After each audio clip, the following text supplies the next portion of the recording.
is unable to deal with cartels? Well, we are operating in a free market economy, Ben, and the government cannot be everywhere. So what I'm saying, a free market economy allows everybody to try or experiment whatever business that he feels that this is a model that will give me profit. All right. So thanks, you have no enough. control on Fair free enough. market economy. Dismos, what's your take on this? But number one, you recall when Jubilee launched the manifesto, then Mr. William Samoei Ruto said, Kenya will never, ever again suffer from food insecurity. And if you go to, as Brian says, if you go to a dictionary, food security means that every single Kenyan must access food, and the food must be affordable. And you must be able to take food which the World Health Organization recommends as your regular diet. So when you talk about food security in Kenya, it doesn't exist, and that's a big failure on the Jubilee administration. Now, when you get some people trying to say that you cannot blame Jubilee administration for climatic change, for global warming, and stuff like that, there are people who are retained by the Kenyan government to do planning, who are supposed to know how much maize is consumed on a monthly basis, and if there's going to be a deficit, how do you meet that? You know, for the farmer, or rather for the consumer that Ruto was addressing yesterday in Migori, they don't want all these explanations. You know what Ruto says, kizungu mingi na catwalk.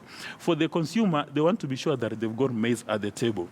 And it's very shocking that the CS for Devolution, Mwangi Kiunjuri, can actually admit in public that we have cartels in Kenya that are holding the country hostage, that are increasing the cost of living.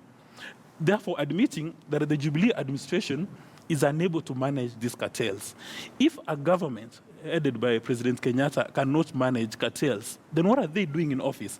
How can they allow Kenyans to suffer at the expense of such kind of cartels? How can they allow the cartels to hold the country hostage? It's actually the president then admitting through Mwangi Kiunjuri that he's unable to run the nation. And then when Kiunjuri says there's some folks holding maize in Mombasa and sugar items, why can't they use the necessary, legal infrastructure to invade them and release these products to the marketplace? Because they were given licenses to import these products. Right. So if you've been authorized to import these products, why are you holding the country hostage?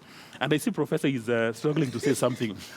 But I must address the issue of taxation. Right. When a country has got a maize deficit, you do not come with taxation measures to alleviate the situation. That's like a painkiller. If you're suffering from malaria, you are given malaria queen. You're not given a Panadol. And you cannot use tax incentives to look at that. We are supposed to look at the supply side. And I know there are many farmers in Rift Valley who are unable to sell their maize because the price is low. Right. And as Bonnie spoke about the sugar crisis in Kenya, there are some sugarcane farmers where it comes from who are using sugarcane as firewood today as we speak, because all the industries or factories are closed down. It looks to me like there's a conspiracy by the cartel that Brian talks about to hold the country hostage, make money maybe for the campaigns, or generally just